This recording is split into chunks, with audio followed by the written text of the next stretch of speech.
Jika sudah diberkati dengan channel ini, silakan subscribe, kemudian like, dan sharekan supaya menjadi berkat bagi banyak orang.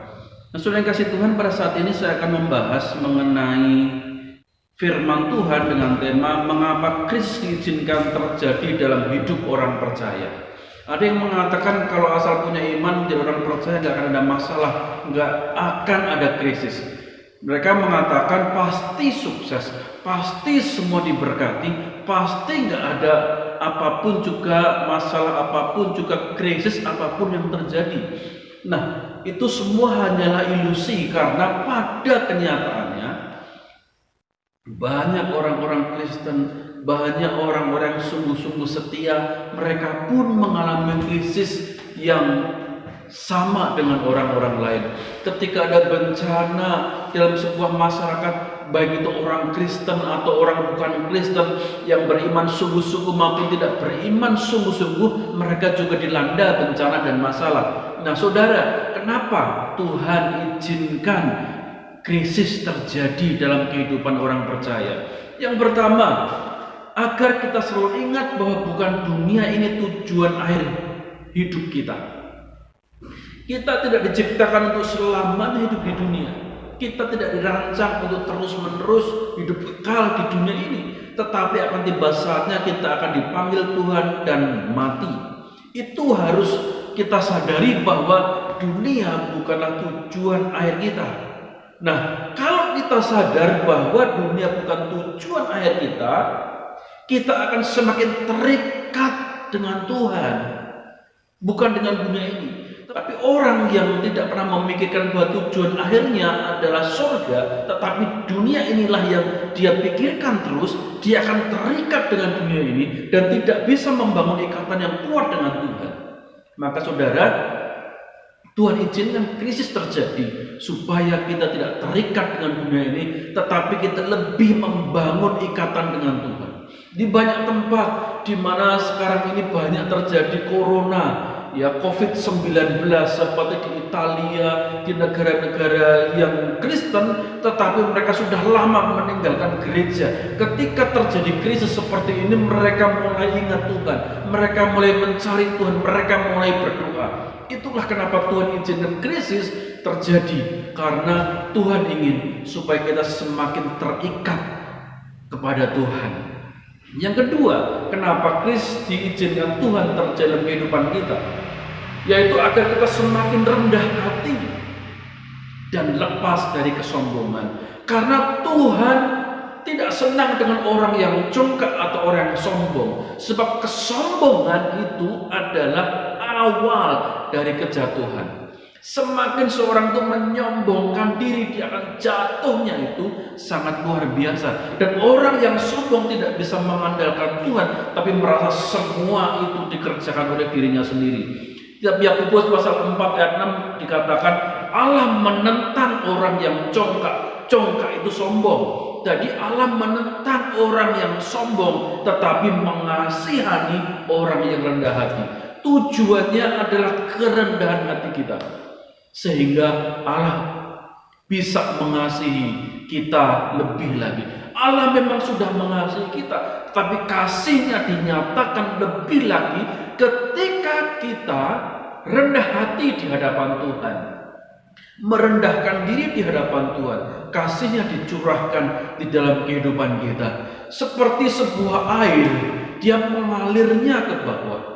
Kalau kita meninggikan diri kita, maka air itu tidak bisa mengalir ke atas, dia mengalirnya ke bawah. Maka orang yang rendah hati akan mendapatkan aliran kasih Tuhan. Jadi jadilah orang yang rendah hati ketika kita sedang mengalami krisis ataupun tidak sedang mengalami krisis, agar kita dikasihi Tuhan lebih lagi. Lalu yang ketiga, kenapa Tuhan izinkan krisis terjadi bagi orang percaya adalah agar kita menjalani hidup dengan kreatif. Tuhan ingin kita kreatif, menemukan sesuatu yang baru, menciptakan sesuatu yang baru, menjalani hidup dengan kreatif. Karena apa? Karena dengan kreativitas itu kita menyatakan bahwa Allah itu kreatif. Allah yang bekerja dalam diri kita itu Allah yang kreatif. Dia ingin semua orang percaya menjalani hidup dengan cara kreatif dan arif. Lalu juga mampu keluar dari zona nyaman. Kenapa? Karena ketika di zona nyaman seakan-akan semua sudah stuck, nggak ada pertumbuhan. Ketika kita sudah di zona nyaman, tidak ada pertumbuhan lagi.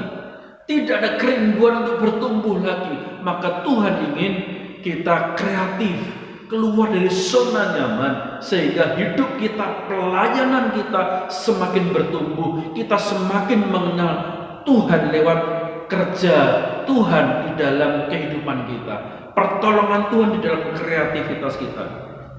Dan yang keempat, yang terakhir adalah agar kita belajar mengandalkan Tuhan. Ini yang penting. Orang yang mengandalkan Tuhan akan menyadari pertolongan dan penyertaan Tuhan.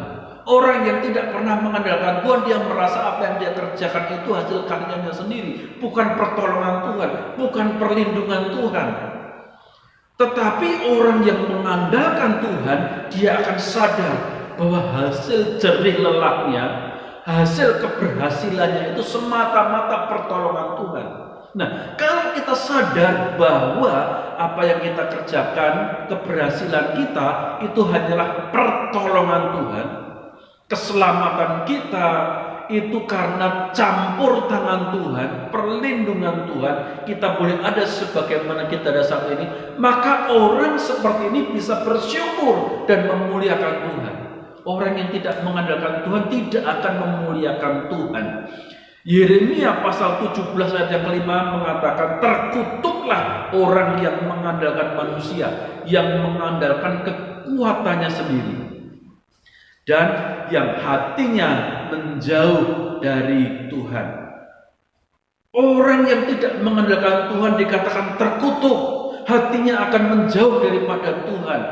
Segala apa karya Tuhan yang menolong kehidupannya, yang membebaskan dia dari masalah, dia merasa bahwa itu bukan karya Tuhan, tetapi kekuatannya sendiri. Akhirnya orang seperti ini tidak akan memuliakan Tuhan. Nah saudara, lalu Yeremia pasal 17 ayat 7 dikatakan, diberkatilah orang yang mengandalkan Tuhan, yang menaruh harapan padanya. Jadi Tuhan ingin kita mengandalkan Dia, karena orang yang mengandalkan Dia akan Dia berkati. Tuhan ingin memberkati saudara, tetapi Tuhan ingin saudara mengandalkan Dia. Tuhan ingin memberkati saudara, dan caranya adalah saudara mengandalkan Tuhan.